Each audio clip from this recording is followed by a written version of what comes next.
El mundo de Sofía, por Jostein Gaarden. Narración por Abisaí Martínez. El jardín del Edén. Sofía Amundsen volvía a casa después del instituto. La primera parte del camino la había hecho en compañía de Jorún. Habían hablado de robots. Jorún opinaba que el cerebro humano era como un sofisticado ordenador. Sofía no estaba muy segura de estar de acuerdo. Un ser humano tenía que ser algo más que una máquina. Se habían despedido junto al hipermercado. Sofía vivía al final de una gran urbanización de chalets, y su camino al instituto era casi el doble que el de Jorún. Era como si su casa se encontrara en el fin del mundo, pues más allá del jardín no había ninguna casa más. Ahí comenzaba el espeso bosque. Giró para meterse por el camino del trébol. Al final hacía una brusca curva que solían llamar curva del capitán. Aquí solo había gente los sábados y los domingos. Era uno de los primeros días de mayo. En algunos jardines se veían tupidas coronas de narcisos bajo los árboles frutales. Los abedules tenían ya una fina capa de encaje verde. Era curioso ver cómo todo empezaba a crecer y brotar en esta época del año. ¿Cuál era la causa de que kilos y kilos de esta materia vegetal verde saliera a chorros de la tierra inanimada en cuanto las temperaturas subían y desaparecían los últimos restos de nieve? Sofía miró el buzón al abrir la verja en el jardín. Solía haber un montón de cartas de propaganda, además de unos sobres grandes para su madre. Tenía la costumbre de dejarlo todo en un montón sobre la mesa de la cocina antes de subir a su habitación para hacer los deberes. A su padre le llegaba únicamente alguna que otra carta del banco, pero no era un padre normal y corriente. El padre de Sofía era un capitán de un gran petrolero y estaba ausente gran parte del año. Cuando pasaba en casa unas semanas seguidas, se paseaba por ella, haciendo la casa más acogedora para Sofía y su madre. Por otra parte, cuando estaba navegando resultaba a menudo muy distante. Ese día solo había una pequeña carta en el buzón, y era para Sofía. Sofía Amundsen. Ponía en el pequeño sobre: Camino del Trébol 3. Eso era todo. No ponía quién la enviaba, ni siquiera tenía sello. En cuanto hubo cerrado la puerta de la verja, Sofía abrió el sobre. Lo único que encontró fue una notita, tan pequeña como el sobre que la contenía. En la notita ponía: ¿Quién eres? No ponía nada más. No traía ni saludos ni remitente. Solo esas dos palabras escritas a mano con grandes interrogaciones. Volvió a mirar el sobre. Pues sí, la carta era para ella. ¿Pero quién la había dejado en el buzón? Sofía se apresuró a sacar la llave y abrir la puerta en la casa pintada de rojo. Como de costumbre, al gato Sherekan le dio tiempo a salir entre los arbustos, dar un salto hasta la escalera y meterse por la puerta antes de que Sofía tuviera tiempo de cerrarla. Mishi, Mishi, Mishi. Cuando la madre de Sofía estaba de mal humor, por alguna razón decía a veces que su hogar era como una casa de fieras. En otras palabras, una colección de animales de distintas clases. Y por cierto, Sofía estaba muy contenta con la suya.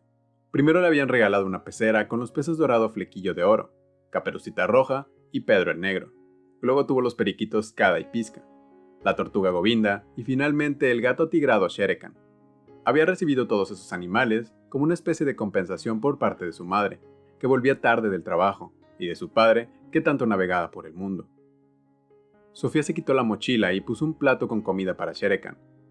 Luego se dejó caer sobre una banqueta de la cocina con la misteriosa carta en la mano. ¿Quién eres? En realidad, no lo sabía. Era Sofía Amundsen, naturalmente, pero ¿quién era eso? Aún no lo había averiguado del todo.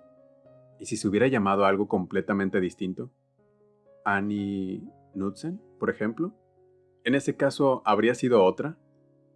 De pronto se acordó que su padre habría querido que la llamaran Sinobe. Sofía intentaba imaginarse que extendía la mano, presentándose como Sinobe Amundsen. Pero no servía. Todo el tiempo era otra chica la que se presentaba. Se puso de pie de un salto y entró en el cuarto de baño con la extraña carta en la mano. Se colocó delante del espejo y se miró fijamente a sí mismo. «Soy Sofía Amundsen», dijo. La chica del espejo no contestó ni con el más leve gesto. Hiciera lo que hiciera Sofía, la otra hacía exactamente lo mismo. Sofía intentaba anticiparse al espejo con un rapidísimo movimiento, pero la otra era igual de rápida. «¿Quién eres?», preguntó. No obtuvo respuesta tampoco ahora, pero durante un breve instante llegó a dudar si era ella o la del espejo la que habían hecho la pregunta. Sofía apretó el dedo índice contra la nariz del espejo y dijo: «Tú eres yo». Al no recibir respuesta, dio la vuelta a la pregunta y dijo: «Yo soy tú». Sofía Amundsen no había estado nunca muy contenta con su aspecto. Le decían a menudo que tenía bonitos ojos almendrados, pero seguramente se lo dirían porque su nariz era demasiado pequeña y la boca un poco grande. Además, tenía las orejas demasiado cerca de los ojos. Lo peor de todo era ese pelo liso que resultaba imposible de arreglar. A veces su padre le acariciaba el pelo llamándola la muchachita de los cabellos de lino, como la pieza de música de Claude Debussy. Era fácil para él, que no estaba condenado a tener ese pelo negro colgando durante toda su vida.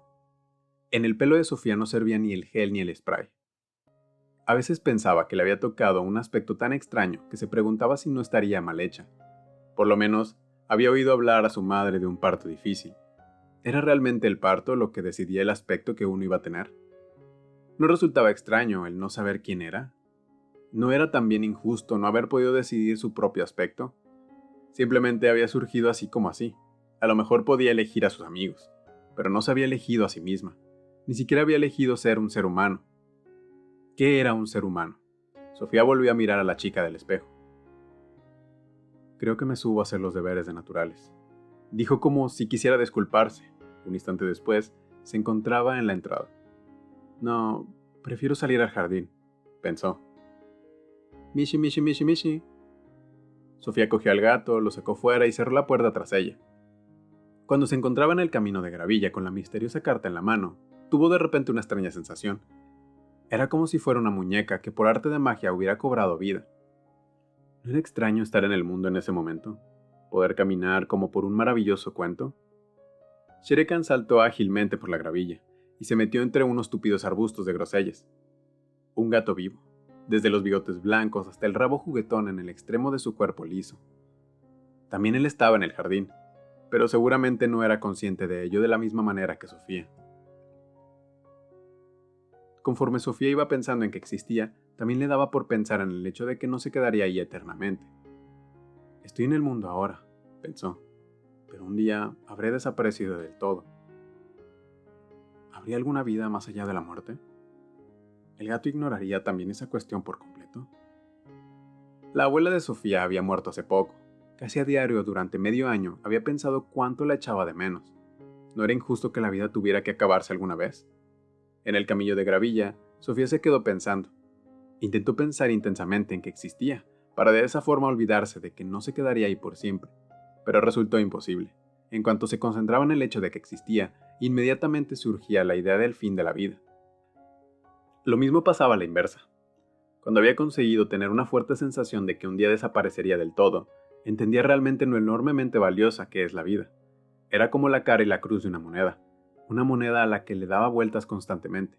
Cuanto más grande y nítida se veía una de las caras, mayor y más nítida se veía también la otra. La vida y la muerte eran como dos caras del mismo asunto.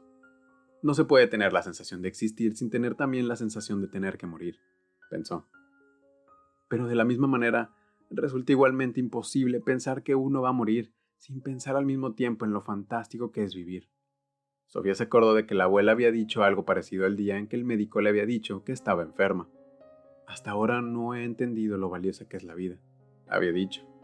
¿No era triste que la mayoría de la gente tuviera que ponerse enferma para darse cuenta de lo agradable que es vivir? ¿Necesitarían acaso una carta misteriosa en el buzón? Quizá debiera mirar si hay algo más en el buzón. Sofía corrió hacia la verja y levantó la tapa verde. Se sobresaltó al descubrir un sobre idéntico al primero. ¿Se había asegurado de mirar si el buzón se había quedado vacío del todo la primera vez? También en ese sobre ponía su nombre. Abrió el sobre y sacó una nota igual que la primera. «¿De dónde viene el mundo?», ponía. «No tengo la más remota idea», pensó Sofía. «Nadie sabe esas cosas, supongo». Y sin embargo, Sofía pensó que era una pregunta justificada. Por primera vez en su vida, pensó que casi no tenía justificación vivir en un mundo sin preguntarse siquiera de dónde venía ese mundo. Las cartas misteriosas la habían dejado más aturdida que decidió ir a sentarse en el callejón. El callejón era el escondite secreto de Sofía. Solo iba ahí cuando estaba muy enfadada, muy triste o muy contenta. Ese día solo estaba confundida. La casa roja estaba dentro de un gran jardín, y en el jardín había muchas partes, arbustos de bayas, diferentes frutales, Un gran césped con mecedoras e incluso un pequeño cenador que el abuelo le había construido a la abuela cuando perdió a su primer hijo, a las pocas semanas de nacer. La pobre pequeña se llamaba Mari. En la lápida ponía: la pequeña Mari llegó, nos saludó y se dio la vuelta. En un rincón del jardín, detrás de todos los frambuesos, había una maleza tupida donde no crecían ni flores ni frutales. En realidad, era un viejo seto que servía de frontera con el gran bosque. Pero nadie lo había cuidado en los últimos 20 años y se había convertido en una maleza impenetrable. La abuela había contado que el seto había dificultado el paso de las zorras que durante la guerra venían a la caza de las gallinas que andaban sueltas por el jardín. Para todos menos para Sofía, el viejo seto resultaba tan inútil como las jaulas de conejos dentro del jardín. Pero eso era porque no conocían el secreto de Sofía. Desde que Sofía podía recordar había conocido la existencia del seto. Al atravesarlo encogida, llegaba a un espacio grande y abierto entre los arbustos. Era como una pequeña cabaña. Podía estar segura de que nadie la encontraría ahí. Sofía se fue corriendo por el jardín con las 2 cartas en la mano. Se tumbó para meterse en el seto. El callejón era tan grande que casi podía estar de pie, pero ahora se sentó sobre unas gruesas raíces. Desde ahí podía mirar hacia afuera a través de un par de minúsculos agujeros entre las ramas y las hojas. Aunque ninguno de los agujeros era mayor que una moneda de 5 coronas, tenía una especie de vista panorámica de todo el jardín. De pequeña, le gustaba observar a sus padres cuando andaban buscándola entre los árboles. A Sofía, el jardín siempre le había parecido un mundo en sí. Cada vez que oía hablar del jardín del Edén en el Génesis, se imaginaba sentada en su callejón contemplando su propio paraíso. ¿De dónde viene el mundo? Pues no lo sabía. Sofía sabía que la Tierra no era sino un pequeño planeta en el inmenso universo. Pero ¿de dónde venía el universo? Podría ser, naturalmente, que el universo hubiera existido siempre. En ese caso, ¿no sería preciso buscar una respuesta sobre su procedencia? ¿Pero podía existir algo desde siempre? Había algo dentro de ella que protestaba contra eso. Todo lo que es tiene que haber tenido un principio, ¿no? De modo que el universo tuvo que haber nacido en algún momento de algo distinto. Pero si el universo hubiera nacido de repente de otra cosa, entonces esa otra cosa tendría que haber nacido de otra cosa. Sofía entendió que simplemente había aplazado el problema. Al fin y al cabo, algo tuvo que surgir en algún momento de donde no había nada de nada. ¿Pero eso era posible? ¿No resultaba eso tan imposible como pensar que el mundo había existido siempre? En el colegio aprendían que Dios había creado el mundo, y ahora Sofía intentó aceptar esa solución al problema como la mejor. Pero volvió a pensar en lo mismo. Podía aceptar que Dios había creado el universo, pero ¿y el propio Dios? ¿Qué? ¿Se creó él a sí mismo, partiendo de la nada? De nuevo había algo dentro de ella que se rebelaba. Aunque Dios seguramente pudo haber creado esto y aquello, no habría sabido crearse a sí mismo sin tener antes un sí mismo, con lo que crear. En ese caso, solo quedaba una posibilidad. Dios había existido siempre. Pero si ella ya había rechazado esa posibilidad, todo lo que existe tiene que haber tenido un principio. ¡Caray! Vuelve a abrir los 2 sobres. ¿Quién eres? ¿De dónde viene el mundo? ¡Qué preguntas tan maliciosas! ¿Y de dónde venían las 2 cartas? Eso era igual de misterioso. ¿Quién había arrancado a Sofía de lo cotidiano para de repente ponerla ante los grandes enigmas del universo? Por tercera vez Sofía fue al buzón. El cartero acababa de dejar el correo del día. Sofía recogió un grueso montón de publicidad, periódicos y un par de cartas para su madre. También había una postal con la foto de una playa del sur. Dio la vuelta a la postal. Tenía sellos noruegos y un sello en el que ponía Batallón de las Naciones Unidas. ¿Sería de su padre? Pero ¿no estaba en otro sitio? Además, no era su letra. Sofía notó que se le aceleraba el pulso al leer el nombre del destinatario. Hilde Mollernach, a cargo de Sofía Amundsen. Camino del Trébol 3. La dirección era correcta. La postal decía: querida Hilde, te felicito de todo corazón por tu 15º cumpleaños. Como puedes ver, quiero hacerte un regalo con el que puedas crecer. Perdóname por enviar la postal a Sofía. Resulta más fácil así. Con todo cariño, papá. Sofía volvió corriendo a la cocina. Sentía como un huracán dentro de ella. ¿Quién era esa Hilde que cumplía 15 años poco más de un mes antes del día de que ella también cumplía 15 años? Sofía cogió la guía telefónica de la entrada. Había muchos Mollernach. Volvió a estudiar la misteriosa postal. Sí, era auténtica, con sello y matasellos. ¿Por qué un padre iba a enviar una felicitación a la dirección de Sofía cuando estaba clarísimo que iba destinada a otra persona? ¿Qué padre privaría a su hija de la ilusión de recibir una tarjeta de cumpleaños enviándola a otras señas? ¿Por qué resultaba más fácil así? Y ante todo, ¿cómo encontraría a Hilde? De esa manera, Sofía tuvo otro problema más en que meditar. Intentó ordenar sus pensamientos de nuevo. Esa tarde, en el transcurso de un par de horas, se había encontrado con 3 enigmas. Uno era quién había metido los 2 sobres blancos en su buzón. El segundo era aquellas difíciles preguntas que presentaban esas cartas. El tercer enigma era quién era Hilde Molernac. ¿Y por qué Sofía había recibido una felicitación de cumpleaños para aquella chica desconocida? Estaba segura de que los 3 enigmas estaban, de alguna manera, relacionados entre sí, porque justo hasta ese día había tenido una vida completamente normal.